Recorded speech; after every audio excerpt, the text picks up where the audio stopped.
Mas tu acredita em milagres? Eu acredito que milagre é uma coisa muito legal que aconteceu e a pessoa não soube como. Ela não tem nada a ver com conseguir mudar, tipo, o universo ou a Matrix que a gente vive. Não. Cara, quando aconteciam milagres? 200 anos atrás. A gente não tem milagres recentes. Pois é. Porque agora a gente sabe mais coisas. A gente sabe como a chuva funciona. Milagres eram coisas que as pessoas não conseguiam explicar. Eu queria ver se deve ter algum relato de algum milagre recente, mas eu não sei. Não, eu acho que o último foi o aparecimento de Nossa Senhora de Fátima. Que as criancinhas viram lá, 3 crianças, ela contou os 3 segredos, não sei o que lá.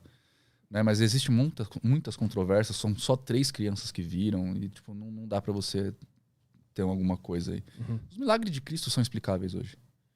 Né? Tipo, a ressurreição de Lázaro. Né?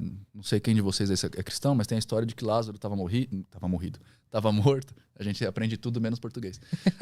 Lázaro estava morto, né? Lá na caverna, sei lá, e Jesus veio lá, anda. A gente sabe que hoje em dia tem doenças que te fazem estar em estado catatônico, né? A apoplexia te faz entrar em estado catatônico, que para quem não sabe muito bem de medicina, vai te dar como morto. Uhum. Na Inglaterra medieval, por exemplo, os caixões eram feitos com sino. Porque as pessoas eram enterradas vivas. E aí você é salvo pelo gongo. Essa é a origem? Essa é a origem da palavra, da Maravilhoso, vivendo e aprendendo. Você era enterrado com um caixãozinho que tinha uma abertura, né, uma chaminézinha, e na ponta da chaminé tinha lá uma cordinha com um sininho, que você tinha para respirar e para puxar o gongo. Porque era normal, as pessoas não conseguiam identificar isso. Tinha muita gente que era enterrada viva. Tinha apoplexia, era enterrada viva e depois as pessoas iam exumar o cadáver e tava o osso lá todo torto, né? Porque a pessoa se mexeu lá dentro. Caralho. Então, era isso. O Jesus teve a sorte de estar lá naquela hora, né? E ele acordou. Vários dos milagres de Cristo são explicados hoje. Vários dos milagres de Moisés são explicados hoje. Uhum. Né? A travessia do Mar Morto ela é feita 2 vezes por ano em Aqaba, que é um lugar lá da Arábia, num dos braços do Mar Morto, se eu não me engano, que 2 vezes por ano a maré baixa e aparece uma ponte natural e depois a maré sobe e essa ponte é coberta. Tem foto na internet disso, eu acho. Eu não sei como é que escreve Aqaba. Você tentar achar, eu acho que é A-Q-A-B-A. Com Q? Q mesmo. Tá. A-Q-A-B-A. Não tem o no depois. É árabe. Caralho. E pior de tudo é que nesse lugar foram encontrados bigas romanas. Bigas egípcias. Então, tipo, é bem provável que Moisés só sabia que ali acontecia aquele fenômeno. E ele atravessou no dia certo. E aí a gente volta para os hierofantes. Lembra que eu falei que a magia era mantida em segredo? Uhum. Moisés era o quê? Ele era filho do faraó. Ele foi educado por hierofantes. Então, provavelmente ele conhecia os fenômenos astrológicos do lugar. Uhum. Provavelmente ele sabia que uma vez por ano tenta Estreito de Aqaba. Ponte Aqaba natural. Uma vez por ano, ou uma vez a cada certos ciclos, o Nilo fica vermelho por causa das algas. Quando o Nilo fica vermelho por excesso de algas, os peixes morrem. Quando os peixes morrem, as moscas vêm. Quando as moscas vêm, os sapos aparecem. Quando os sapos aparecem e as moscas estão lá, as doenças também vêm. Vem por quê? Porque apodrece a carne. E quem comia mais? Os primogênitos. Expliquei todos os milagres de Moisés. Caralho. Minha cabeça tá derretendo. Tem nada a ver com isso aqui. Cara, eu acho que o Estreito de Aqaba é essa primeira imagem, mas tem umas fotos das pessoas atravessando. Eu não sei se vai dar pra achar. Outra travessia. É muito capaz dos demoninos acharem e te mandarem um link. É boa. Ou a igreja tirou todos os resultados, né? Dessas fotos. Tem também a tal da sarça ardente lá. Não sei o que é. A sarça ardente foi da onde Moisés ouviu o primeiro milagre de Cristo. O primeiro milagre de Deus lá, das mensagens de Deus. Ele fugiu do Egito, aí ele foi para um lugar lá no Monte Sinai e ele viu uma sarça ardente, que é tipo uma moita pegando fogo. E essa moita não se consumia, ela ficava o tempo inteiro pegando fogo. A gente descobriu que provavelmente o lugar que ele foi lá nesse monte aí é um monte de área vulcânica. Não tem vulcões, mas tem muitos geysers, né? Tipo, vapor quente saindo do chão. Uhum. E tem alguns tipos de árvore lá, que eu não lembro agora exatamente qual que é, mas essas árvores elas queimam até virar carvão antes de se consumir. Provavelmente ele viu um negócio desse, viajou por 40 dias, então ele tava com quando você tem baixa hipoglicemia. Hipoglicemia é uma das coisas que dá alucinação. Então ele viu um negócio lá pegando fogo enquanto ele estava alucinando e viu as mensagens de Deus. Maravilhoso. Maravilhoso. É tudo uma grande alucinação, galera. A gente tá vivendo. Mas, de novo, não quer dizer, isso não tira a importância do negócio, da religião, por exemplo. Né? De novo, porque a importância está na relação que a pessoa tem com o fato acontecendo. Então, o êxtase religioso é muito bom. E a religião, de fato, para algumas pessoas é muito boa. Eu acho que ela dá mais problemas do que vantagens, se você olhar uma sociedade geral.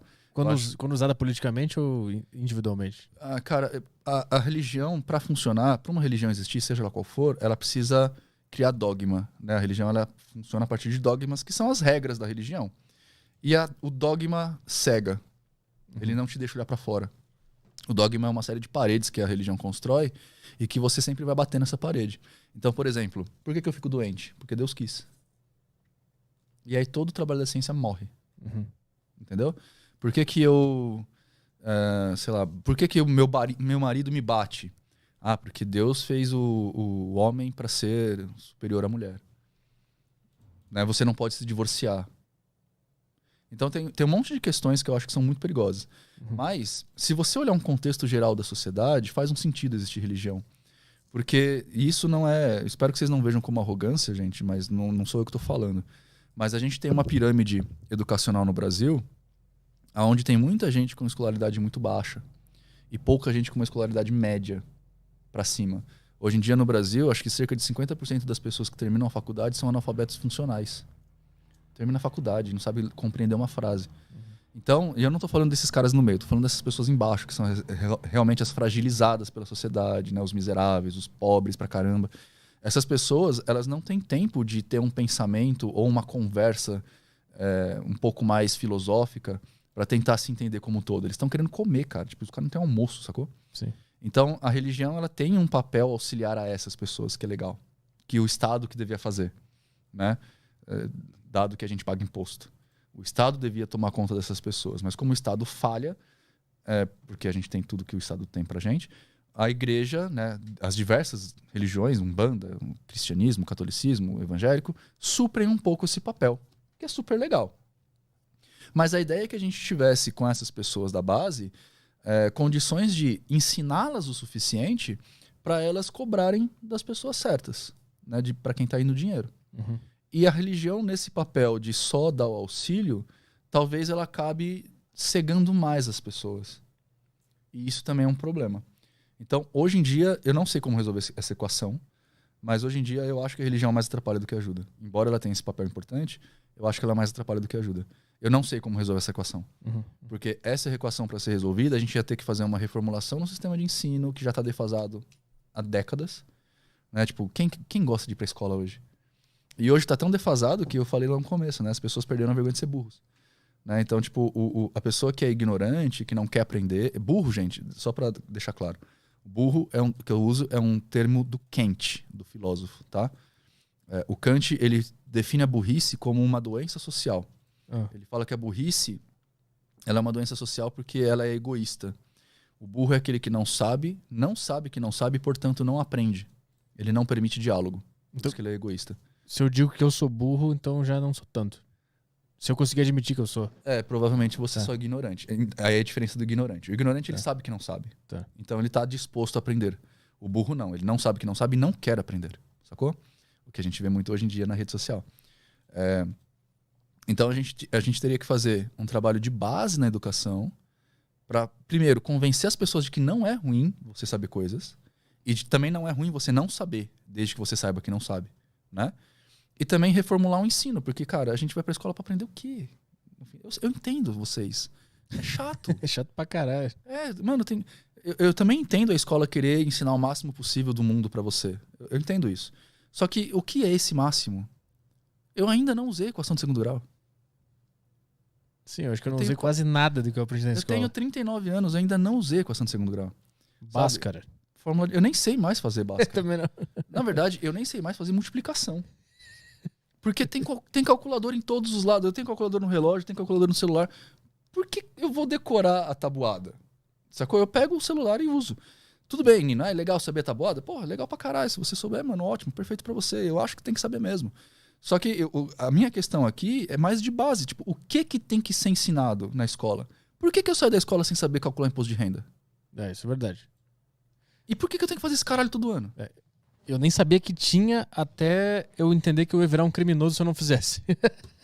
Né? Economia doméstica. Por que eu saio da escola sem saber cozinhar? Eu sabia investir, foi um negócio que eu mais fiquei puto. Não Sem sabia saber investir, sem saber calcular porcentagem de investimento. Né? E por que essas coisas não são ensinadas na escola? E eu tenho que, tipo, sei lá, saber o que é uma mitocôndria? Então acho que é uma preguiça ou tem uma conspiração? Não, eu acho que não é uma conspiração, mas tem um interesse do governo de manter a galera na ignorância, porque isso dá voto. E também tem uma situação de é difícil mudar paradigma. A escola como ela está sendo ensinada hoje, ela é basicamente, com poucas diferenças, da escola que meu pai aprendeu. Né? Meu pai é de 50. Eu sou de 80. E mudou pouca coisa. Só que o que acontece? A tecnologia avança muito mais rápido do que a sociedade consegue avançar.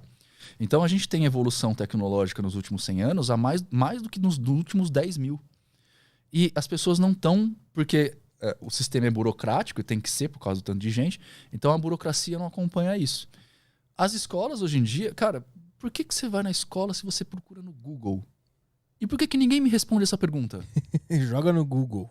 Entende? Tipo, eu acho que a grande pergunta que as pessoas tinham que fazer hoje é como é que eu posso, usando a ferramenta que eu tenho, que agora é o Google, como é que eu posso, usando essa ferramenta, promover uma educação? Promover o interesse de um aluno.